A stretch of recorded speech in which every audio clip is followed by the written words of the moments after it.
So, last video, naipakita ko po sa inyo guys, yung ating mga halaman sa second layer. So, ngayon naman po ay ipapakita ko po sa inyo yung mga halaman natin at mag-update na din ako sa ating mga plants dito sa first layer ng ating plant track. So, heto guys yung update sa flowers ng ating Gastonis. So, heto yung pinakita ko before 4 weeks ago. So, heto na yung pangalawa niyang bulaklak, mga bulaklak. So, yung first flowers niya guys ay nag-dry na, and then ngayon ay after 4 weeks ay ayan, nag-produce na naman po ng panibagong flowers yung ating Gastonis. So, ganyan po katagal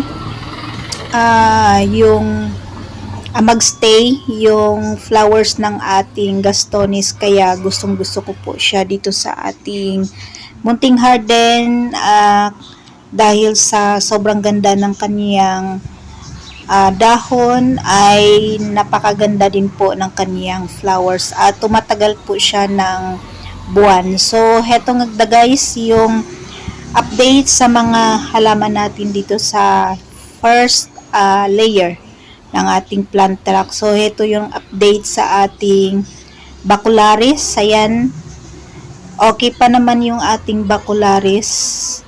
And then, medyo ano lang sila,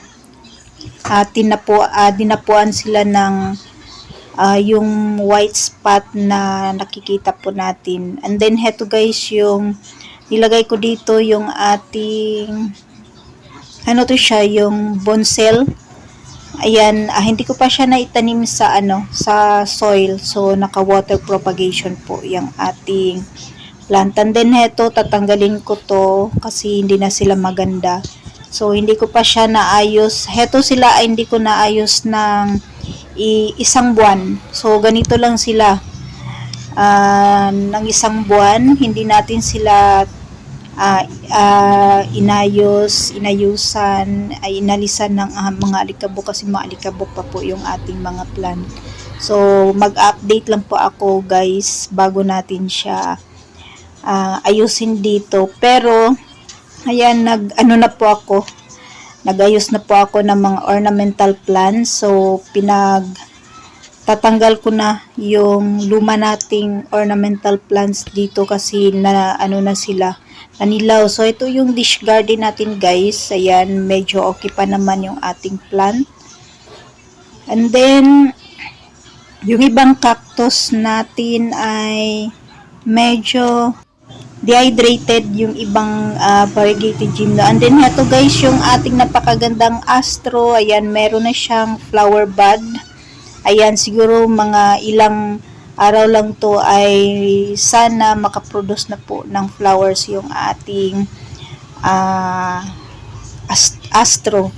So, yung sa taas natin na astro ay naka-flower na. And then, ito guys, na-surprise ako dito kasi ayan.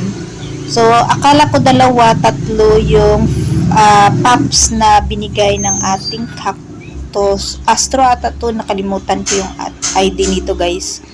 So, nung inikot ko siya, kasi gusto ko sana siyang linisan. So, ito yung bumungad sa atin. Ay, na-amaze ako dito guys. After nating bigyan bitsin, ayan, heto ang naging resulta. Akala ko 3, 2 lang yung, or 1 lang yung nadagdag dito kasi yung nasa side, dati pa yan. So, 2 lang before yung nito pop. So, nung niikot natin siya ay, ayan po, nag-produce po ng ilan, 3, 4, ayan, merong 6. And then, yung ating air plant, ayan, dry na dry. So, yung iba nating plant dito. So, yun, yan po ang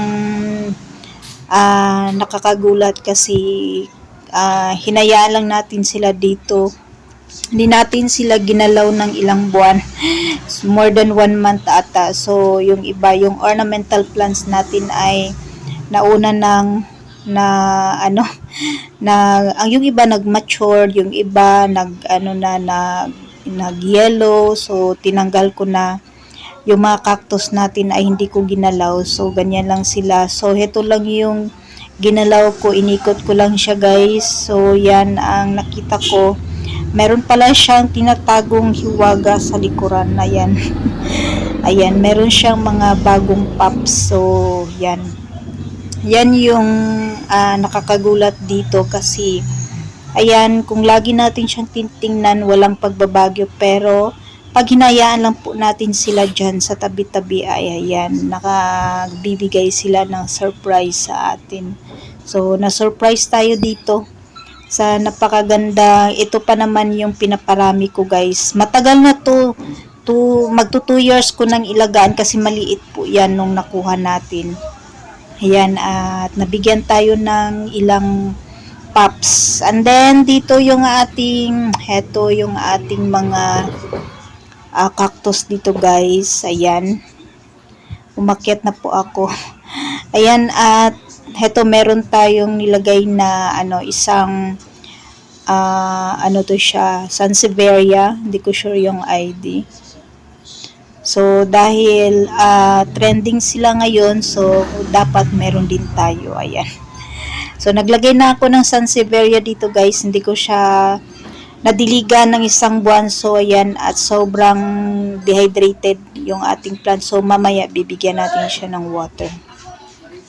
Yan yung kasing ginagawa ko pag hindi masyadong nakaka-receive ng sunlight yung ating mga cactuses, and then ornamental plants ay hindi ko lagi silang binibigyan ng water kasi baka sila malanta. So katulad nito, okay naman po yung ating mga plants sa dish garden. And then heto lang yung napalitan ko, yung ornamental plant natin kasi nanilaw na siya, and then matured na. So heto lang yung ayan guys, nag-dry. So, yan, hindi naman,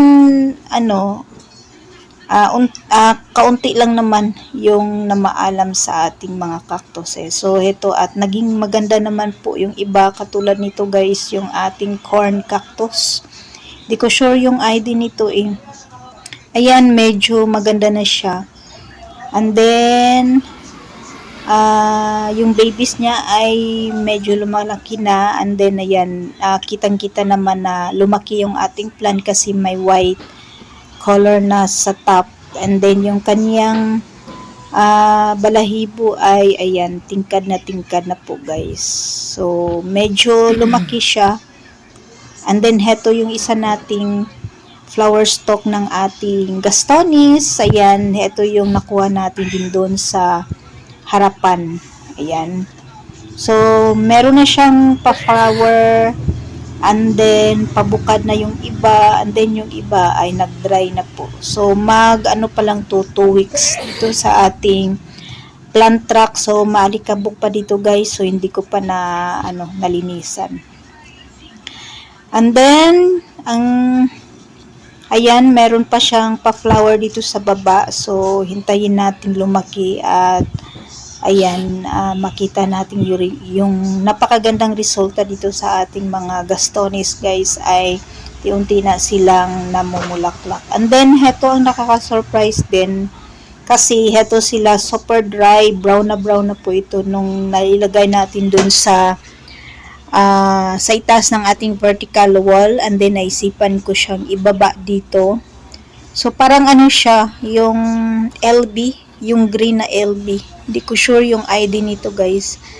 Pero ayan, nung binigyan natin siya ng water with bitsin, ayan, at tumingkad po yung ating mga cactuses, and then lumaki sila guys, nakainom sila ng maraming water kasi before dry to, brown yung kulay, and then yung sa center, yung ating Queen Victory ay ayan, kitang-kita po.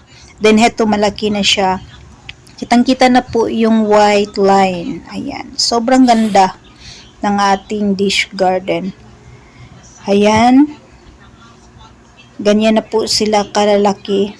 So, meron pa tayong second batch nito na itatanim kasi yung mother plant nito ay ang dami na rin pong pops. So, ilagay din natin siya sa dish garden. So, heto yung medyo hindi pa lumaki na cactus natin. Yan yung isa nating dish garden. Ayan, medyo malaki na rin po yung ating mga naitanim dito. And then yung ating euphorbia. Yan sila guys. And then, dito na side, yung ating napakagandang Choco Empress na maraming alikabok. Di ko pa siya nalinisan, so inayaan ko muna siya dyan sa water. Water propagation to guys. Ito yung top cut ng ating Choco Empress. Ayan sila. So, nakaka-amaze dahil isa lang naman yung nakita natin nag-dry na cactus. And then, yung iba dito, yung mga ornamental plant natin ay pwede na naman nating palitan kasi naka-ano naman sila, naka-water propagation. So, ito yung ating Choco Empress. Malaki na siya guys. So, afternoon sun, yung nakukuha ng sunlight ng ating mga plant. And then, ayan, at nakaka-surprise dahil binigyan po tayo ng pops ng ating cactus. Ayan. So, yung iba dito na halaman natin ay nilagay ko na po dun sa sa ibang space kasi kailangan po nila ng sunlight. So, heto po yung naiwan dito na mga variegated gymno natin guys. So, yung iba ay nandun po sa itaas. So, yan po yung update sa ating mga halaman dito sa first layer ng ating plant trap. So, heto yung nagustuhan ko kasi, ayan, sobrang gaganda at malalaki na sila. Slow grower yung ating plant guys, napaka sensitive na cactus, kaya sobrang na-amaze ako at nabuhay siya. So yan po ang update sa ating mga halaman dito sa ating munting garden, and that's for today guys. Maraming salamat po sa inyong panonood sa ating YouTube channel. Thanks for watching and God bless.